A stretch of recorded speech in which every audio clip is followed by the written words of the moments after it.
esse lugar aqui, num tribunal imaginário. E vocês são o júri. Vocês vão responder a pergunta, então, afinal de contas, quem é Jesus? E para ajudar vocês a chegarem a uma conclusão, eu queria convidar 3 grupos de testemunhas. O primeiro grupo de testemunha é formado por líderes religiosos da época. Pessoas que conhecem da teologia judaica e que conheciam os textos do Antigo Testamento e que viram e ouviram Jesus. O que eles dizem acerca de Jesus? Um outro grupo que eu quero convidar é o grupo dos discípulos, porque afinal de contas, os discípulos, eles não eram grandes teólogos, eles eram homens simples, pescadores, agricultores, camponeses, alguns vinculados a movimentos políticos da época, mas na sua grande maioria eram pessoas simples. No entanto, eles viram de perto Jesus mais do que os próprios líderes religiosos. Eles viram Jesus falando para uma multidão de 5.000, mas eles viram Jesus também sentado em torno de uma fogueira, batendo papo, dando risada com os discípulos, contando piada e assim por diante. Eles viram Jesus de perto, eles conviveram com Jesus de perto. E, se vocês me permitirem, já que a gente está falando dele, e o nome dele foi citado, os advogados, eu acho que vão concordar comigo, que nós precisamos dar direito a Jesus também, dizer quem ele acha que ele é. Porque afinal de contas a gente está citando o nome dele o tempo todo e não vai dar oportunidade para ele dizer quem ele é. Então vamos para o primeiro grupo de testemunhas. Os líderes religiosos.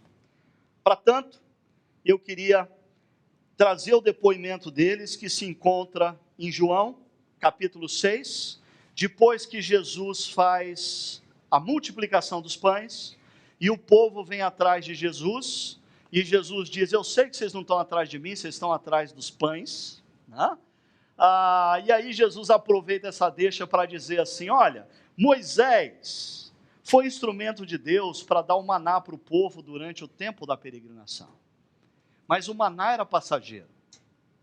O verdadeiro pão que vem do céu sou eu. Eu sou o pão que veio dos céus. E se você comer de mim, você vai ter a vida eterna. Com isso, os judeus começaram a criticar Jesus porque dissera, eu sou o pão que desceu do céu. E diziam, este não é Jesus, o filho de José? Não conhecemos seu pai e sua mãe? Como ele pode dizer desci do céu? Então, os líderes judeus estão dizendo, esse Jesus é filho de José e Maria. Ele cresceu em Nazaré.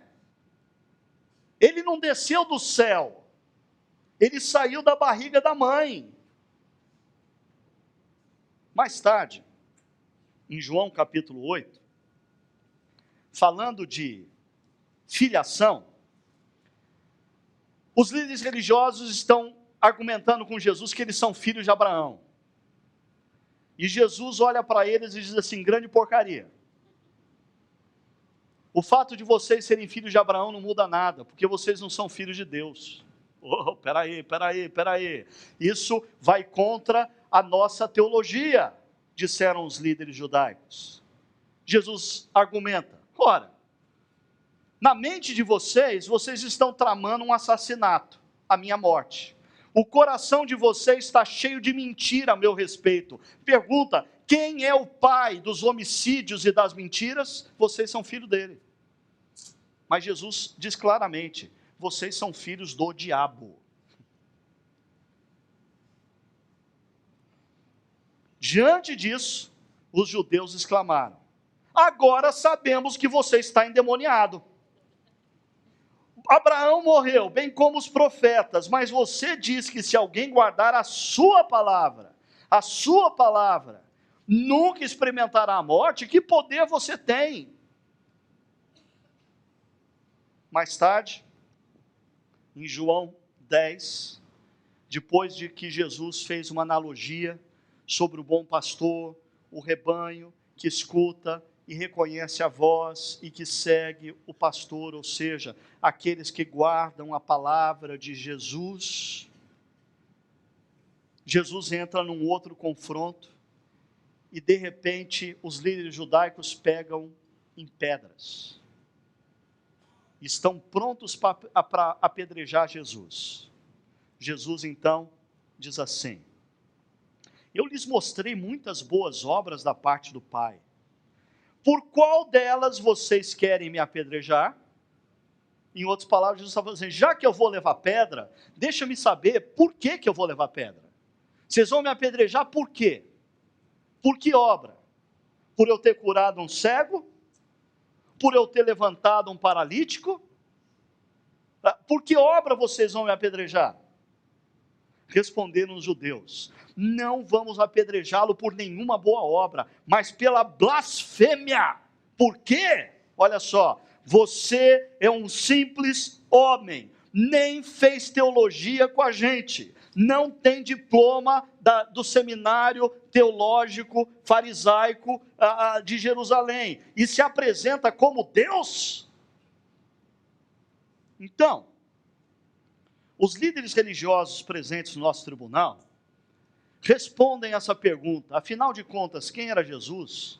Dizendo, ele era homem, filho de José. Não tem nada dessa história de concebido pelo Espírito Santo. Filho de José. O pai dele tem nome, o pai dele não é Deus, é José. Ele é um endemoniado ou endemoninhado, que também é certo. Eu tenho dificuldade de ouvir essa expressão, mas os professores de português dizem que é certo, então está aí. E eles dizem também que Jesus é um blasfemo, herege. Eles jogam pesado, né? Mas é isso que eles pensam de Jesus, e a gente tem que respeitar.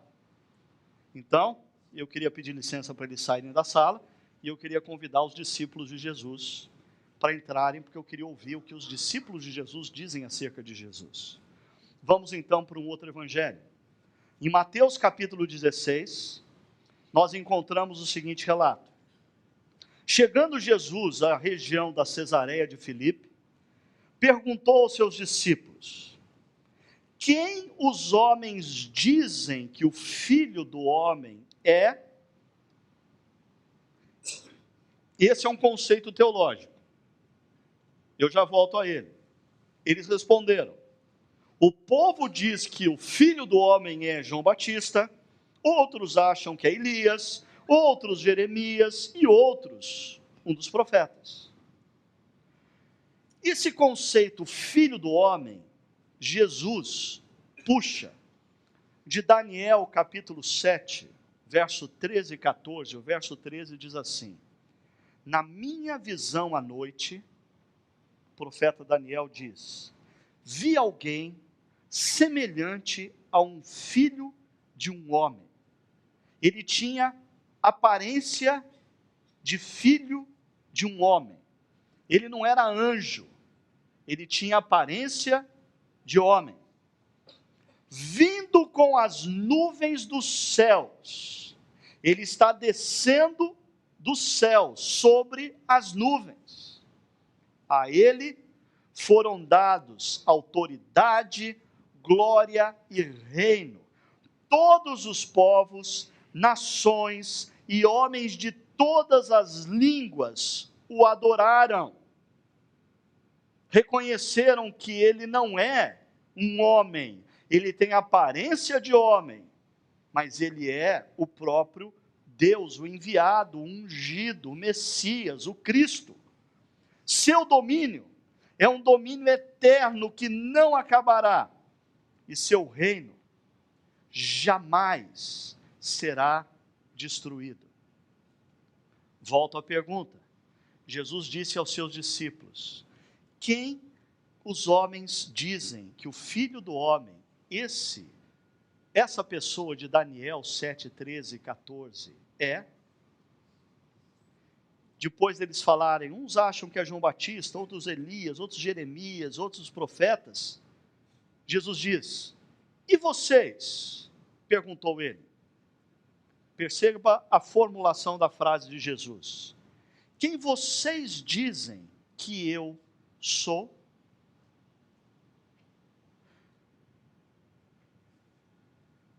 Se os discípulos eram espertos como vocês são, certamente você levantaria a mão e diria assim: peraí, Jesus, o senhor estava falando do Filho do Homem, agora o senhor perguntou do Senhor. Porque, perceba, Jesus, no verso 13, disse: quem os homens dizem que o Filho do Homem é? Quem é a pessoa de Daniel 7, 13 e 14? E depois eles responderem, Jesus diz assim: e vocês? Quem vocês dizem que eu sou?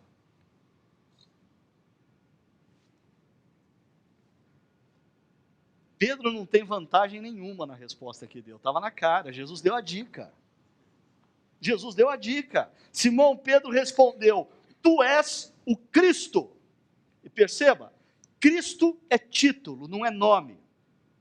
Cristo é a palavra grega para o termo teológico Messias de Daniel 7, que usa filho do homem. São sinônimos na cultura e na teologia judaica. Pedro está dizendo: tu és o Cristo, tu és o Messias, o Filho do Deus vivo. Assim, para aqueles homens que seguiam Jesus, de manhã à tarde à noite, aqueles homens que tomaram café com Jesus de manhã, almoçaram com Jesus no McDonald's de Cafarnaum, tomaram café no France Café de Betânia, aqueles homens que viveram com Jesus durante 3 anos. A resposta deles a essa pergunta é: ele é o Cristo, ele é o Messias, ele é o Filho de Deus. E se nos corredores do tribunal você pudesse chamar algum deles assim, falar no pé da orelha: você tem certeza disso? Alguns deles diriam assim: você tem dúvida porque você não viu o que eu vi. Você tem dúvida porque você não ouviu o que eu ouvi. Quando ele falava, o nosso coração esquentava. Ele mandava aleijados levantarem, e eles levantavam e saíam andando. Ele tocava os olhos de cegos, e os cegos voltavam a ver. Se você tivesse visto e ouvido o que eu vi e o que eu vi, você não teria dúvida. Esse é o testemunho dos discípulos. Mas vamos deixar Jesus falar dele mesmo. Diz o relato de Marcos capítulo 14, que Jesus, depois de ser preso, é levado ao Sinédrio. E diz assim o texto: e levantando-se o sumo sacerdote do Sinédrio, perguntou a Jesus, dizendo: nada respondes? Que testificam estes contra ti? Mas ele calou-se e nada respondeu. O sumo sacerdote lhe tornou a perguntar e disse-lhe: és tu o Cristo, filho do Deus bendito? Mas ele calou-se.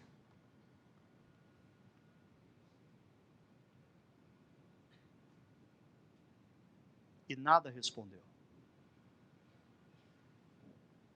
O sumo sacerdote então insistiu, dizendo: és tu o Cristo, filho do Deus bendito? Preste atenção nisso, aqui comigo. E Jesus disse-lhe: eu sou.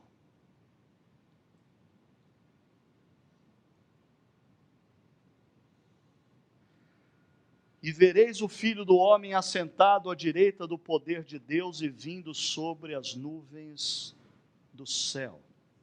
Daniel 7, 13 e 14. Diante disso, o sumo sacerdote, rasgando as suas vestes, disse: por que necessitamos de mais testemunhas? Vós ouvistes a blasfêmia, que vos parece? E todos o consideraram culpado culpado de morte. Por quê?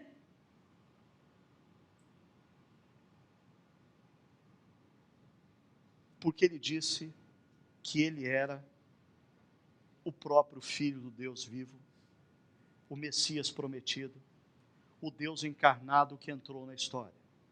E alguns começaram a cuspir nele e a dar-lhe punhadas, e os servidores davam-lhe bofetadas. Por quê? Porque ele não disse que ele era simplesmente um mestre, porque ele não disse que ele era simplesmente um dos profetas, porque ele não disse que ele era um ser evoluído, porque ele não disse que ele era um anjo de luz. Ele sofreu isso porque ele disse que ele era o próprio Filho do Deus vivo, o ungido, o enviado, o Messias, o Cristo. Assim, nós temos 3 depoimentos e 3 respostas. E a gente está chegando para o momento em que você tem que responder a pergunta.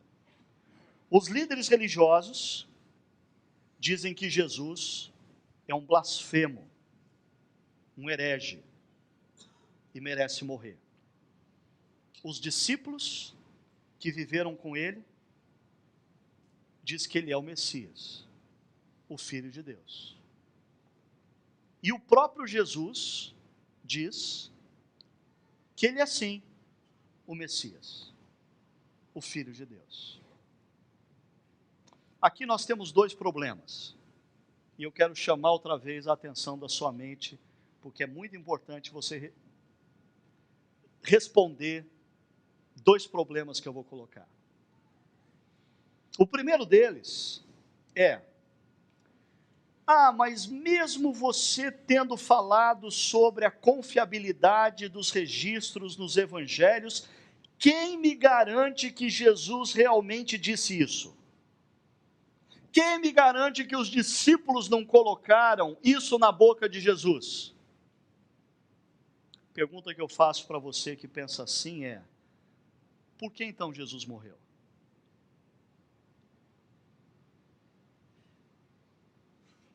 Por que ele foi condenado?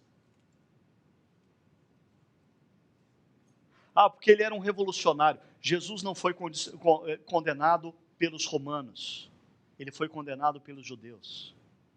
A acusação é teológica, a acusação não é política.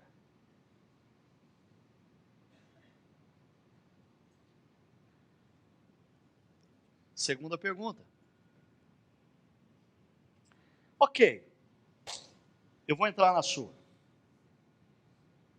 Os discípulos inventaram essa história. Eles criaram esse negócio que Jesus disse ser o próprio Deus. Pergunta: por que eles morreram por causa de uma mentira?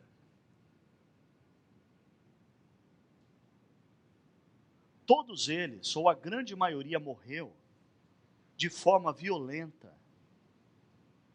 Alguns crucificados de cabeça para baixo, outros queimados, outros jogados às feras. Sabe por quê?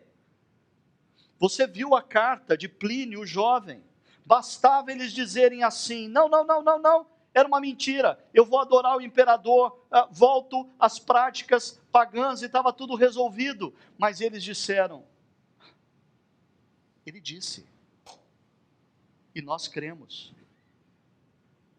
E diante do que nós ouvimos e vimos, a gente não tem como voltar atrás.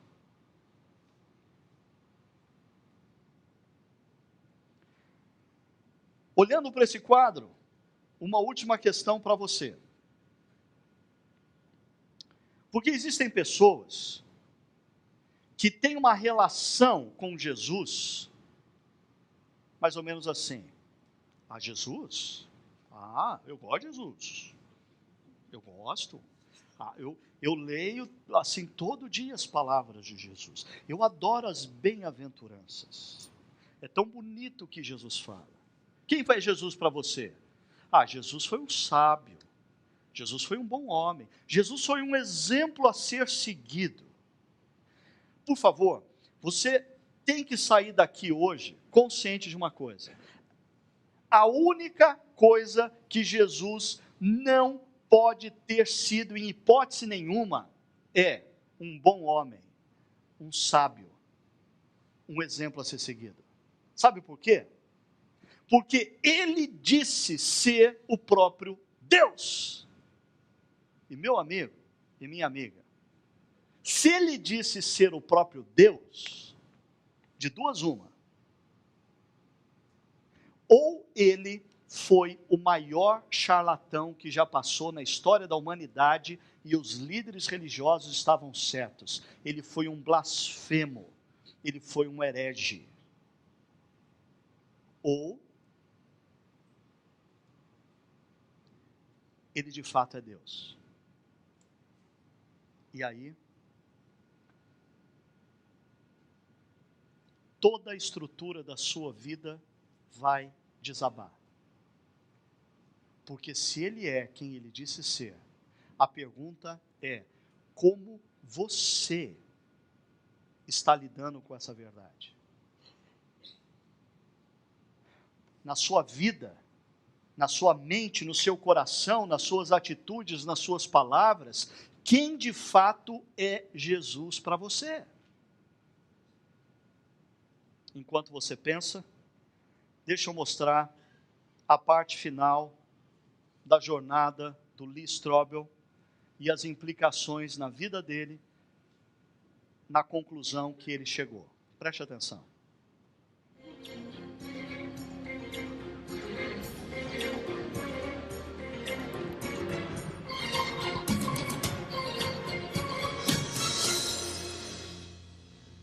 The evidence accumulated over time until November the 8th of 1981, which is sort of when I reached a critical mass. I remember going alone in my room, and I took a yellow legal pad and put a line down the middle, and on one side I started to list all of the evidence I had encountered for Jesus Christ being the Son of God, and on the other side all the negative evidence against that. And I wrote page after page, and finally I put my pen down. I said, wait a minute. In light of this avalanche of evidence pointing toward the truth of Christianity, it would require more faith for me to maintain my atheism than to become a follower of Jesus Christ. And so that's the moment that I decided, consistent with the evidence, the most logical, the most rational step I could take was a step of faith in the same direction the evidence was pointing, and put my trust in Jesus. And after I did that, I thought, maybe Leslie would like to hear about this. I thought it was too good to be true. My heart was pounding. I was in tears. I was so excited. I just threw my arms around him and kissed him and hugged him and told him how I'd been praying and how lots of people had been praying that this day would come. She threw her arms around me and she said, "You hard-hearted son of a Baptist," she said, "I've been telling you this for 2 years. I mean, come on." And that began a transformational process for me, where over time, my philosophy and my attitudes, relationships, parenting, worldview, all of that began to change over time for good, really for good. When Lee became a Christian, his whole life started to change, to the extent that our 5-year-old daughter, who also saw those changes, went to her Sunday school teacher and told her that she wanted Jesus to do in her life what he had done in her daddy's life. Jesus said, "You shall know the truth, and the truth will set you free." And that's my story. It was someone who said, I'm going to investigate this stuff with an open mind, let it take me wherever the evidence will take me. And what I discovered in the end is Jesus made the claim that he is the truth, that everything hinges on his identity. In fact, everything hinges on the resurrection, because anybody can claim to be the Son of God. If Jesus really did return from the dead, then he is who he claimed to be, and that changes everything. But what about your own journey? I'd really encourage you, if you've never done it, to investigate the evidence for yourself, but make 3 resolutions up front. Number 1, make it a front burner issue in your life. Number 2, resolve to have an open mind, to go wherever the evidence takes you, even if it takes you to the very uncomfortable conclusion that Jesus is who he claimed to be. And then finally, resolve that once the evidence is in, you will reach a verdict in the case for Christ. Então eu tenho 3 desafios para lançar para vocês aqui. O primeiro, para aqueles que não têm qualquer relação efetiva com Jesus, baseado em espiritualidade, para esses que acham Jesus um bom mestre, um bom homem, um exemplo a ser seguido.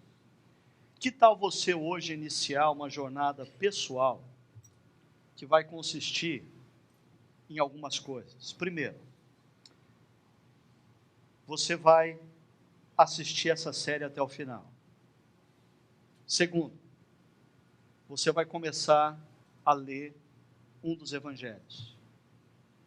Terceiro, você vai fazer uma oração. Não, você não precisa nem crer para fazer a oração.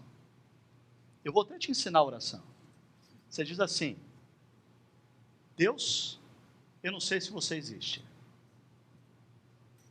mas se o Senhor existe, e se Jesus é quem Ele disse ser, me mostra.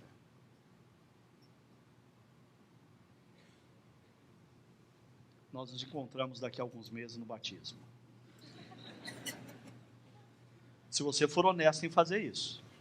Segundo, tome hoje uma decisão acerca de Jesus.